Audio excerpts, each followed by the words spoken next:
Deuteronomy chapter 16. Observe the month of Abib, and keep the Passover unto the Lord thy God. For in the month of Abib the Lord thy God brought thee forth out of Egypt by night. Thou shalt therefore sacrifice the Passover unto the Lord thy God, of the flock and the herd, in the place which the Lord shall choose to place his name there. Thou shalt eat no leavened bread with it. 7 days shalt thou eat unleavened bread therewith, even the bread of affliction, for thou camest forth out of the land of Egypt in haste, that thou mayest remember the day when thou camest forth out of the land of Egypt all the days of thy life. And there shall be no leavened bread seen with thee in all thy coast 7 days. Neither shall there anything of the flesh which thou sacrificest the first day at even remain all night until the morning. Thou mayest not sacrifice the Passover within any of thy gates, which the Lord thy God giveth thee, but at the place which the Lord thy God shall choose to place his name in, there thou shalt sacrifice the Passover at even, at the going down of the sun, at the season that thou camest forth out of Egypt. And thou shalt roast and eat it in the place which the Lord thy God shall choose, and thou shalt turn in the morning and go unto thy tents. 6 days thou shalt eat unleavened bread, and on the 7th day shall be a solemn assembly to the Lord thy God. Thou shalt do no work therein. 7 weeks shalt thou number unto thee. Begin to number the 7 weeks from such time as thou beginnest to put the sickle to the corn.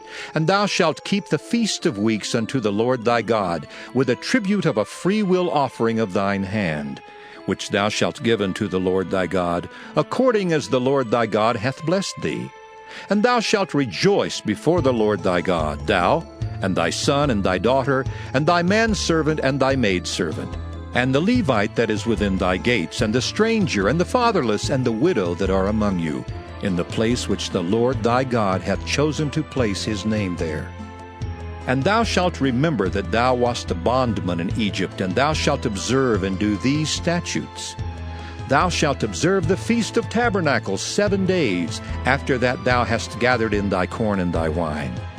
And thou shalt rejoice in thy feast, thou and thy son and thy daughter, and thy manservant and thy maidservant, and the Levite, the stranger, and the fatherless, and the widow that are within thy gates. 7 days shalt thou keep a solemn feast unto the Lord thy God in the place which the Lord shall choose, because the Lord thy God shall bless thee in all thine increase, and in all the works of thine hands, therefore thou shalt surely rejoice. 3 times in a year shall all thy males appear before the Lord thy God in the place which he shall choose, in the feast of unleavened bread, and in the feast of weeks, and in the feast of tabernacles, and they shall not appear before the Lord empty. Every man shall give as he is able, according to the blessing of the Lord thy God, which he hath given thee. Judges and officers shalt thou make thee in all thy gates, which the Lord thy God giveth thee throughout thy tribes. And they shall judge the people with just judgment. Thou shalt not wrest judgment. Thou shalt not respect persons, neither take a gift, for a gift doth blind the eyes of the wise, and pervert the words of the righteous. That which is altogether just shalt thou follow, that thou mayest live and inherit the land which the Lord thy God giveth thee. Thou shalt not plant thee a grove of any trees near unto the altar of the Lord thy God, which thou shalt make thee, neither shalt thou set thee up any image which the Lord thy God hateth.